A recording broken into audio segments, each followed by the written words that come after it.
Right. Let's get one thing straight. You'll hear people down the pub usually after their third pint banging on about which country makes the best fighter jet. One chap will insist American jets are the best thing since sliced bread.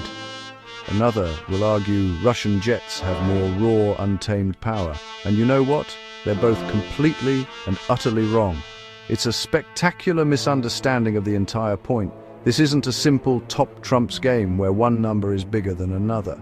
The truth, these machines aren't built to be better in some abstract universal sense. They are built to do a job.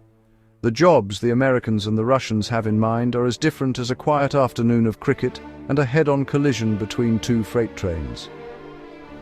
The Americans want a scalpel, a precise long-range instrument of air dominance that can operate anywhere on the planet.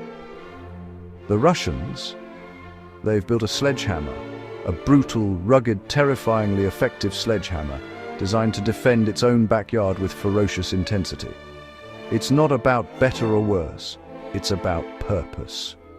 Thinking one is simply superior is like arguing a Formula One car is better than a World Rally car. On a perfectly smooth racetrack, the F1 car will leave the rally car for dead. But down a muddy, rutted forest track, that F1 car is done within 10 feet. The rally car will be sideways, on fire and having the time of its life. Different tools for different jobs, and that is the key to this whole debate. Every single nut-bolt, microchip and canard wing is the result of a decision in a grey building in Washington or Moscow. Those decisions were based on geography, military strategy, budgets, and a healthy dose of national pride. So, to understand why an F-35 is so different from a Su-57, you can't just look at the stats. You have to look at the thinking, the grand plan, the very soul of the nations that created them. That's where the real story is.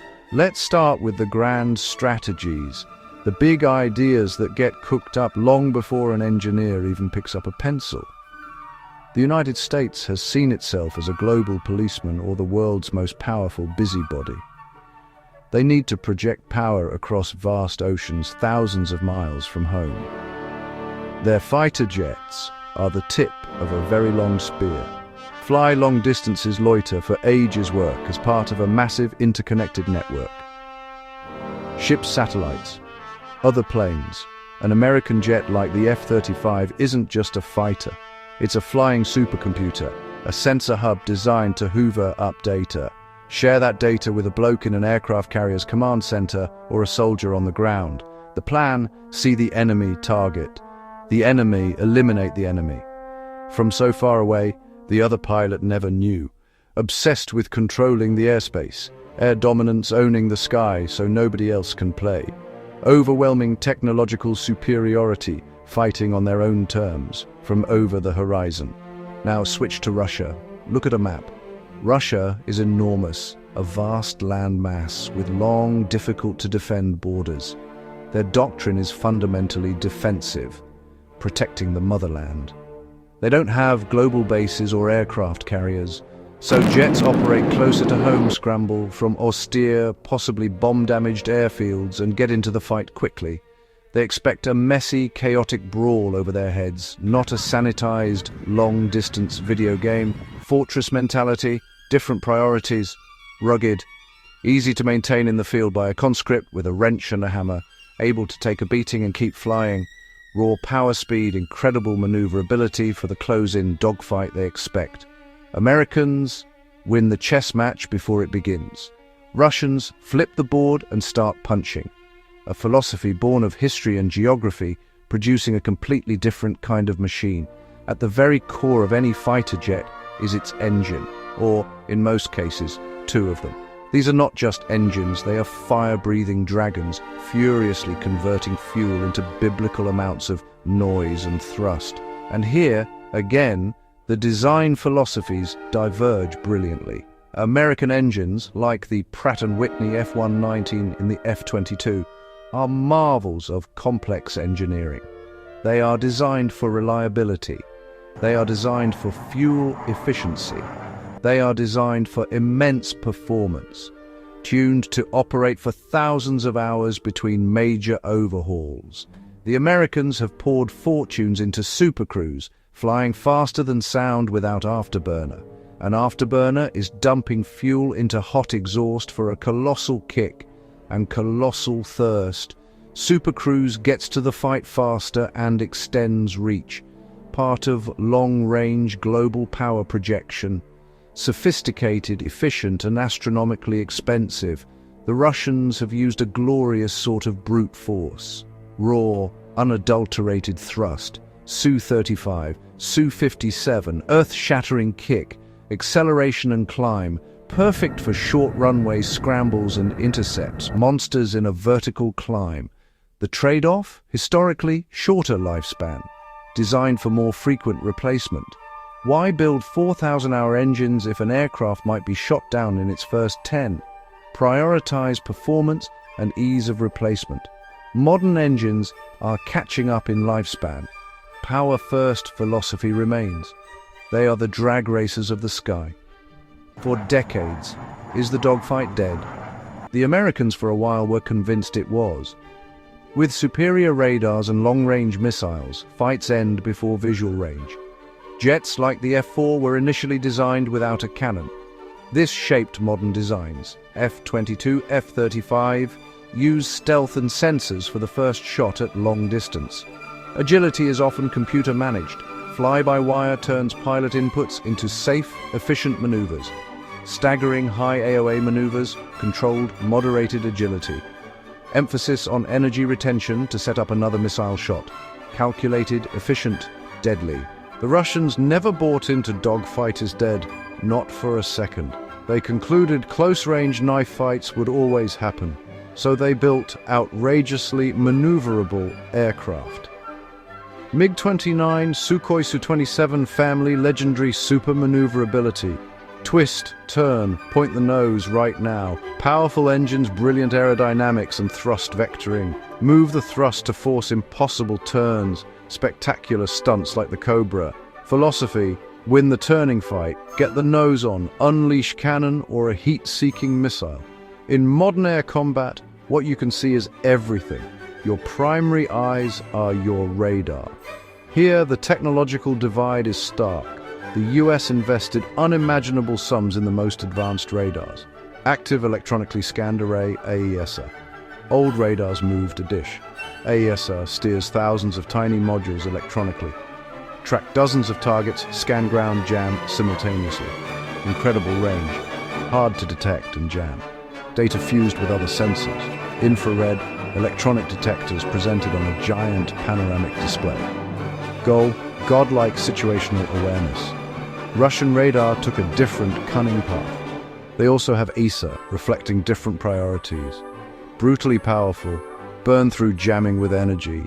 Innovations like cheat radars to track off-axis targets, track far to the side, heavy investment in IRST, powerful thermal cameras seeing engine heat and aerodynamic heating. Beauty, completely passive, no emissions, enemy doesn't know. Hunt without turning on the main radar, sneaky and effective in a world of radar detectors. A fighter is ultimately a fast, expensive delivery system for weapons. Weapons tell you a lot about the plan. Americans focus on beyond visual range combat, perfecting long-range radar-guided missiles. AEM-120, AMRAAM, fire and forget launched from enormous distances. Pilot can turn away, missile guides itself. Range is constantly extending. Air-to-ground, smart bombs, GPS, laser-guided destroy specific targets from altitude with minimal risk. Stand off, stay safe, be precise. F-35 carries weapons internally to keep stealth, emphasizing first shot, first kill. Russians also field capable long-range missiles but place heavy emphasis on dominating the close-in fight.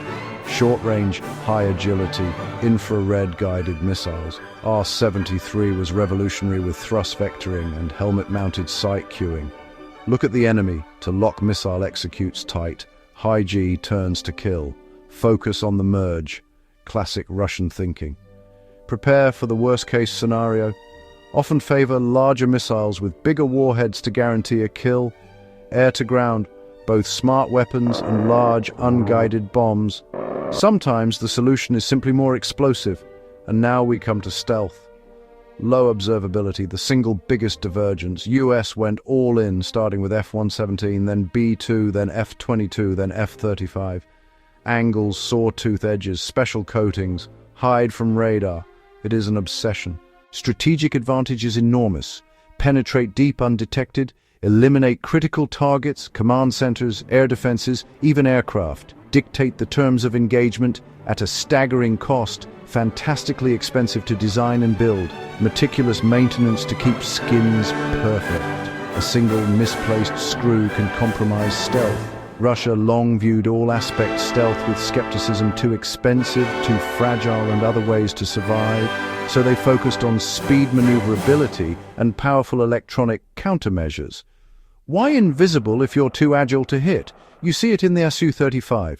With Su-57, Russia entered stealth in a Russian way. Adds internal bays, reduced frontal signature, but it's not an all-consuming passion. Balanced stealth with super maneuverability and raw power. Harder to see than predecessors, but retains dogfighting prowess. A jack of all trades. This is the bit nobody talks about. But it's crucial. A $150 million fighter is a useless piece of sculpture if you can't keep it flying. American logistics mirror global ambitions. A colossal, expensive supply chain, spare parts, specialist technicians, and clean fuel to bases worldwide. Jets are high-tech thoroughbreds requiring clean hangars, specialized diagnostic tools, and a small army of highly trained crew. The cost is immense. F-35 is famous for purchase price and cost per flight hour in the tens of thousands. Price of operating the most advanced hardware. US bets tech edge plus logistics win the day. Produced in huge numbers for themselves and allies, creating commonality as strategic advantage. Russia's logistics are brutally pragmatic. They may fight in Siberian winter or from a dirt strip. Jets built rugged and field serviceable, maintained by conscripts with basic tools, sturdy landing gear for rough runways, unlike delicate stealth fighters. Cheaper to buy and operate, appealing on the export market for nations without America's budget or bases. Strategy of mass and resilience. Plan for cut supply lines, things breaking, machines fixed with a hammer and ingenuity. Get back into the air and keep fighting. So after all that, what have we learned? Asking which is better is the wrong question. It depends on the job. Like screwdriver versus hammer. Turn a screw or hit a nail. Forged by different doctrines, different geographies, different budgets. Two clashing grand strategies. Neither wrong. American jets rule global skies from a safe distance. Stealthy network to data-fusing supercomputer with wings. Ultimate predator, kill before detected. It's a hunter, a sniper relying on technology, information, precision.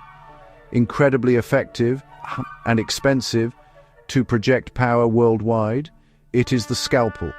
Russian jets defend vast borders against all comers. Powerful, agile, rugged, built for chaotic, close-range brawls. A brawler, a gladiator, raw power, agility, refusal to die.